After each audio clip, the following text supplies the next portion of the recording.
Welcome back to AT&T Cybersecurity video series. My name is Shira Rubinoff. I'm here with Rupesh Chokshi, Vice President of AT&T Cybersecurity. Rupesh, pleasure to be here with you today. Thank you. So today we're going to be speaking about cybersecurity as a business enabler. So Rupesh, there was a great quote from our Twitter chat we did back in October. It's quoted as cybersecurity is not a technical problem, it's a business enabler. And when we look back at cybersecurity from this business perspective, how does that change the conversation? So it's a great, quote, right? And, from all the technologists, right, we like to jump into it and say it's all about the technology. But what we have learned is that it's really all about business, right? In terms of it's an enabler, as you mentioned. So the digital transformation initiatives are accelerating, right, at the speed of light. And 2020 has just, kind of put that on even further acceleration with the pandemic, what we are going through. The attack surfaces have, significantly expanded, right? The cyber risk has been significantly, kind of prominent, and you hear it in the news, etc. So it's become a turning point for organizations. And before it was more about a technology company, right? But what we learned in 2020 is that all businesses, large and small, government agencies across the board have to have it front and center and tackle it as a business imperative at the highest levels. I very much agree. And cybersecurity, even that is now being seen that it's brought into the boardroom as well. As you mentioned, it's being recognized across all perimeters from the ground up. So very important that you mention that. So what investments in cybersecurity do businesses need to make 5G as continues to roll out?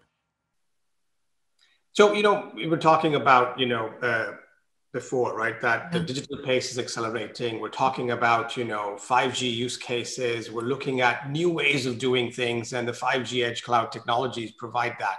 So depending upon what is that, business game plan, right? I like to call them the blueprints, right? What are the use cases? So if you think about the architecture, the data flow, the consumption, the inputs and the outputs, how is that organization thinking about that? And what is it that they need to put together? Then you start to think about, okay, do I have to worry about DDoS? Do I have to worry about encryption? Do I have to worry about zero trust? And putting all of those things together with identity management, with trust, with a lot of other kind of, concepts really puts it together. And that's where I see the investments. That's where I see the time and money being spent. That's really important. And I like that you raised that, as they've used to be looked at as standalones. And from what you're explaining, they cannot be looked at as standalones. They really are intersected within each other for the best possible outcome. So thank you for clarifying that.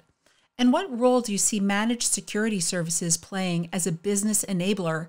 And how do businesses know it's time to bring in a third party? So, I get a lot of different reports, being published that there's, tremendous amount of shortage, right? Talent shortage in the cybersecurity world. Sure. And it is real. It is definitely real. There are more job openings than sort of, the people who can fill those roles. And if you are a business, if you're an enterprise, you're sort of competing for that same sort of, technical pool to build up your own capabilities, et cetera.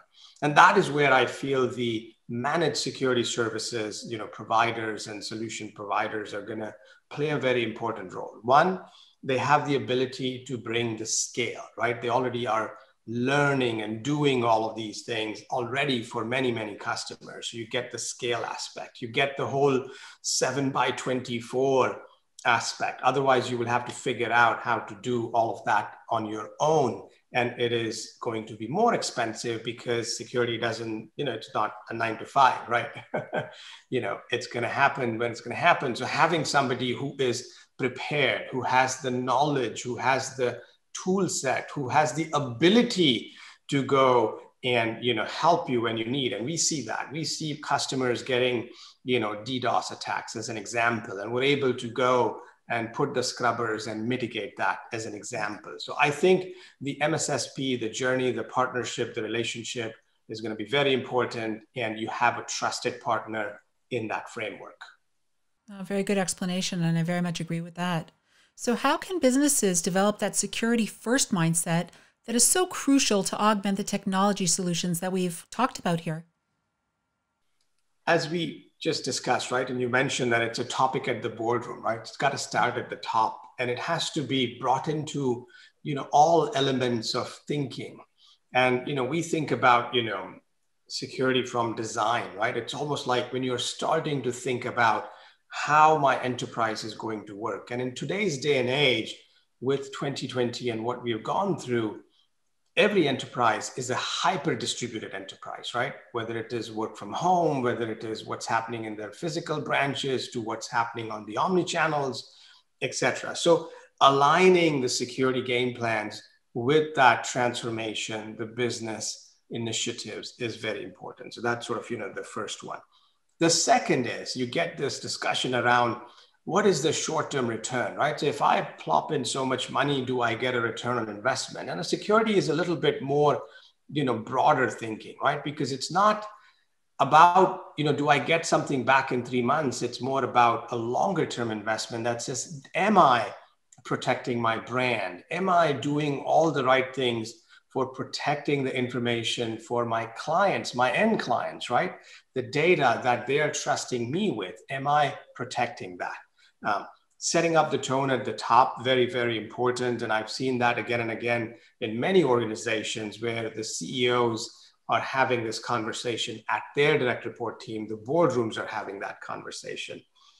The other trend that I've seen is doing risk assessments, right? So it's not one and done. It's not like, hey, I did that in January and then for the next 12 months, I'm good, right? Because the world that we live in is changing very fast, very rapidly. So having that continuous methodology is important.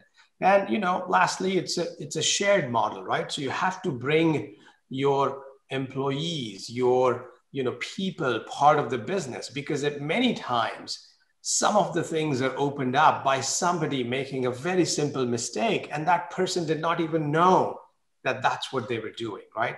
The hackers are just waiting for machines and computers and the network and the people and the devices to make mistakes.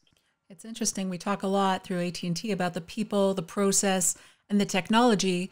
And you've even put on a fourth one, the culture. So you got the great technology, you'll deal with the people, the process in the middle is the glue, but you got to create the culture. So that's been very prominent in your messaging out. And I think that is exactly on point. So thank you for that. And very much, again, enjoyed speaking with you. And I look forward to speaking to you again soon.